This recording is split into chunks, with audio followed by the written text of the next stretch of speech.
প্রিয় ভাই আমার, আমরা আমাদের সাধ্য মতো আমাকে যখনই খোঁজ খবর দেবে, আমি খুব অসুস্থ, আমি বাইপাস অপারেশন করেছি, অপারেশনের পরে আরো 3টা ঋণ লাগাইছি, এরপরে আল্লাহ রহমতে বাঁচে আসি।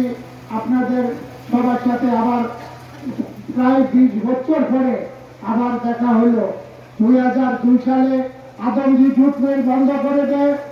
আজকে 2025 সাল, তার মানে 22-23 বছর পরে আমি এই এলাকায় আবার আসছি। ইনশাআল্লাহ পাশে থাকলে আবারও দেখা হবে। আপনাদের সবাই যার যার কাজ করবেন। অধ্যাপক মামুন মাহমুদ একজন ভালো লোক, ভদ্রলোক, তার দিকে আপনারা সুদৃষ্টি দিবেন যেন সে আগামী দিনে কামিয়ার হতে পারে, সফলতা আনতে পারে, সেদিকে খেয়াল রাখে। প্রিয় ভাই আমার, আজকে আপনাদের বলতে চাই, কামাল ভাইয়ের স্মৃতি দীর্ঘ সময় শুনেছি, তার অনেক স্মৃতি আছে। আর সে সাধারণ কর্মীকে ভালোবাসত। রাস্তায় দেখা হলে এইটুকু যাস তার দিয়া চাইনা হাতে দিত, আপন করে কথা বলতো। এইভাবে তার আদর্শে অনেক নেতা কর্মী সৃষ্টি হয়েছে। তাতে যারা আপনারা তার থেকে সুবিধা সহযোগিতা পেয়েছেন, আপনারা মানুষকে ভালোবাসবেন, সহযোগিতা করবেন, কর্মী বাড়াবেন, দলের আদর্শে কাজ করবেন। এই স্বৈরাচারী শেখ হাসিনা গেল, বর্তমান সামনে যে নির্বাচন, জামাত উল্টা সিধা কাজ করছে।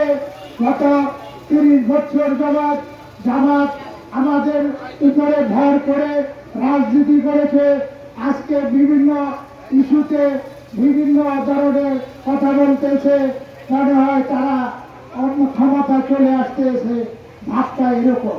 সুতরাং আমি বলতে চাই, জামাত এনসিপি যত কিছুই করো, যদি সুষ্ঠুভাবে নির্বাচন হয়, বেগম খালেদা জিয়া তারেক রহমানের দল এখনো 280 সিট পাবে ইনশাআল্লাহ।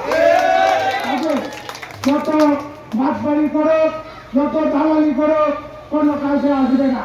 প্রিয় ভাইয়েরা আমার, আপনারা জানেন এই আন্দোলন সংগ্রাম করতে গিয়ে খালেদা জিয়ার ফ্যামিলি, জিয়া পরিবার সেইভাবে নির্যাতিত হয়েছে, নিষ্পীড়িত হয়েছে।